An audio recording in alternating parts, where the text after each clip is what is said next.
big thank you for everyone coming out tonight to support our beautiful film. How do I feel right now?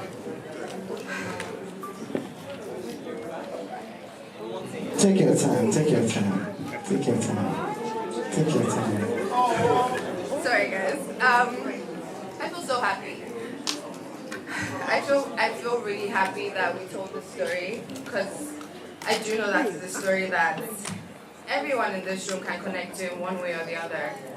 And I'm happy that everyone reacted the way they reacted. I'm happy that I had Auntie Mercy on this. I'm happy that Mr. Nee directed this. I'm happy that Timini, Neo, every single person, Princess, everyone in this film killed it. And I just can't wait for the world to see what we created. I feel so fulfilled. I feel fulfilled. I feel like we told the story the way it should be.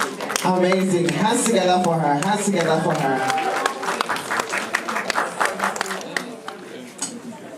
Alright, Mr. Nee, you are known for telling bold narratives, like your stories, Les Chablis, do you remember all the movies right now that just skips my head? There's so much, right? You are so out of secret. I mean, I saw that and I was like, this is brilliant. I wasn't expecting anything less from this one. Now, well, this is kind of different. It tells the story of a mother and a child. And this is, when I was watching it, I was like, we can all relate to this story.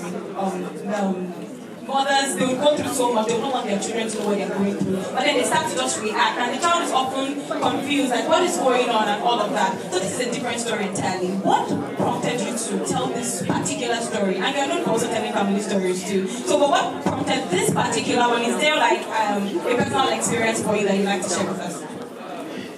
Okay, so I need to mention two really important people. First is my wife, Victoria.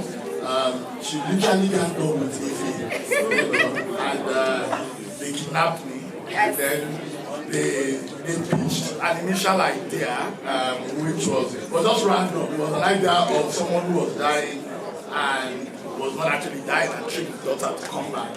But I think they knew they would get me because I can connect to that. I was with my mom in her final moments, and I was also writing this just a few months after my dad had passed.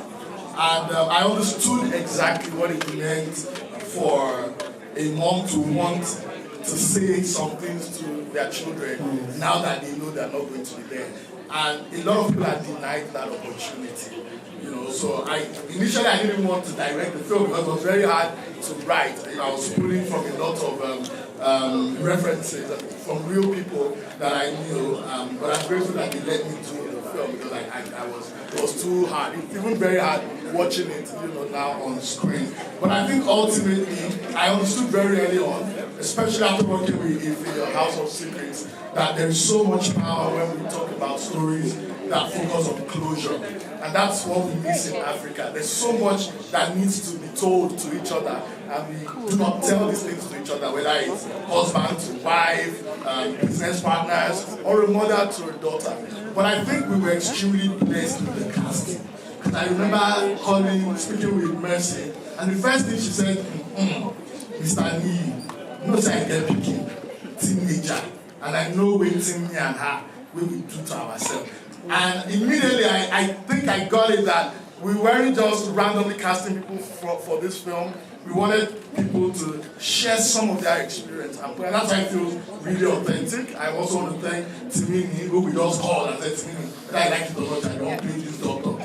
And we bullied him and dragged him all the way to Benin, you know, to make this film for us. Shout out to Neo, who I had worked with prior to this, and I was so excited to work with him again. And I think I saw Princess.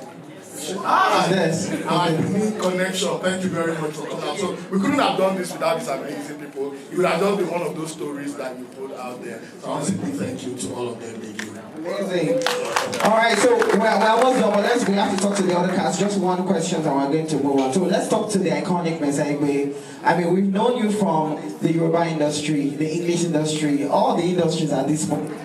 And I feel like this is one story where you are going to your roots. So not just about the fact that you have a daughter, but also we're taking you to Benin. Why was it important for you to, you know, tell this story, especially seeing that it was going to your culture as well? Okay, so one thing I wish my father is alive. Like I just wish my dad